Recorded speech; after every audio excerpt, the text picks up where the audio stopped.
You've cut the carbs, you've counted the calories, you've even given up your favorite snacks. But that belly fat, it's still hanging around like it pays rent. Here's a question nobody's asking. What if your body, in holding onto fat because of what's on your plate, but because of how stressed your nervous system is every single time you eat?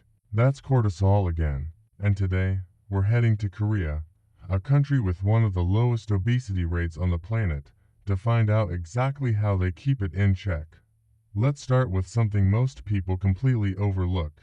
Cortisol doesn't just spike from bad sleep or a stressful job. It spikes from how you eat.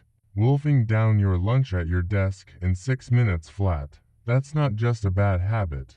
It's a stress response. When you eat under pressure, rushed, distracted, your sympathetic nervous system, the fight-or-flight system, stays switched on. And a body in fight-or-flight mode does not prioritize digestion.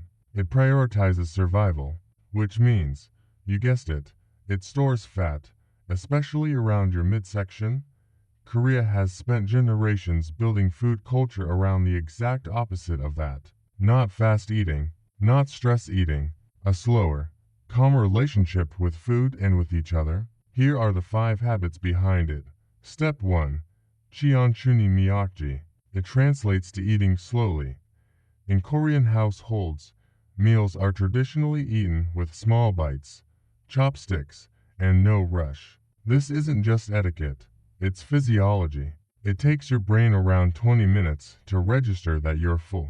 If you eat in 5 minutes, you blow straight past that signal and keep eating long after your body needed you to stop. Researchers at Kyushu University found that people who ate quickly were significantly more likely to be overweight than people who ate slowly, independent of what they actually ate. Slow eating also keeps your body in a parasympathetic state, the rest and digest mode, which naturally lowers cortisol while your food is being broken down. So here's how you apply it. Put your fork down between bites. Chew fully before your next mouthful. Your goal, isn't to eat less. It's to eat calm. Step 2. Bapsangyeonhyang, the balance table. If you've ever seen a traditional Korean meal, you know it's not one big plate of food. It's a main dish surrounded by several small side dishes, banchan, usually vegetables, fermented foods, and small portions of protein. This isn't just presentation, it's a built-in portion and fiber strategy. Because you're eating from several small dishes instead of one large one, you naturally slow down and diversify your nutrients. And fermented sides like kimchi are loaded with probiotics that support your gut microbiome. A healthy gut microbiome has been directly linked to lower systemic inflammation and better cortisol regulation, according to research out of UCLA's Microbiome Center. Chronic low-grade inflammation keeps your stress hormones elevated even when nothing stressful is happening. So, the fix isn't eating less. It's eating more variety, in smaller amounts, more often. Step 3. Naenganyok. Hot and cold bathing. If you've ever been to a Korean jjimjilbang, a traditional bathhouse, you already know this ritual, alternating between a hot bath or sauna and a cold plunge. It sounds intense, and honestly, it is. But there's real science here. Moving between hot and cold repeatedly forces your blood vessels to rapidly constrict and dilate, which improves circulation and helps flush out cortisol byproducts through increased lymphatic flow. A study published in the International Journal of Circumpolar Health found that regular contrast bathing significantly reduced perceived stress and lowered resting cortisol levels over time. You don't need a bathhouse to try this. Even ending your shower with 30 seconds of cold water can trigger the same stress-regulating effect. It's uncomfortable for 30 seconds, then your whole nervous system resets. Step 4. Banchan, the evening walk. In Korea, it's incredibly common to see families walking together after dinner, not for exercise, just to walk. No pace, no goal, no fitness tracker, just movement. Here's why this matters more than people realize.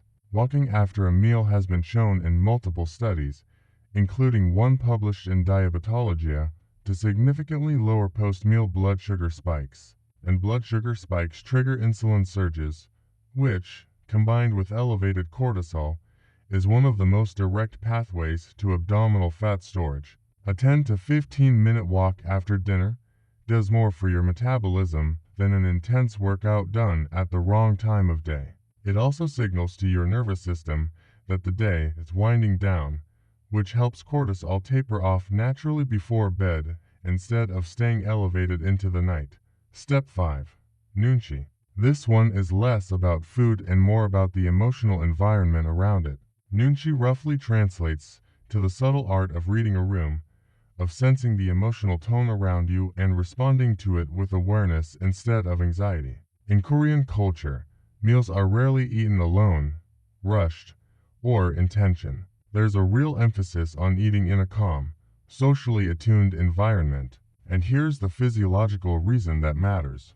Eating while stressed, anxious, or emotionally tense activates your sympathetic nervous system before your food even hits your stomach, which impairs digestion and spikes cortisol before, during, and after the meal. Practicing nunchi means noticing the emotional temperature of your environment, at the table, in a conversation, in a room, and consciously choosing calm before you eat. It's not about controlling other people's emotions. It's about protecting your own nervous system enough to actually digest your food properly. So let's bring it all together. 5 habits. Eat slowly, not fast. Eat small and varied, not one big plate. Try hot-cold contrast to reset your nervous system. Walk after dinner instead of sitting straight down. And pay attention to the emotional environment you eat in. None of these require a gym, a supplement, or a strict diet plan. They just require you to slow down around food, which is exactly the opposite of what modern life trains us to do. Because belly fat isn't just a calorie problem, it's a nervous system problem, and your nervous system responds to habits, not willpower. If this changed the way you think about how you eat, hit the like button, subscribe if you want more science-backed cultural habits like this, and drop a comment telling me which habit surprised you the most. I'll see you in the next one.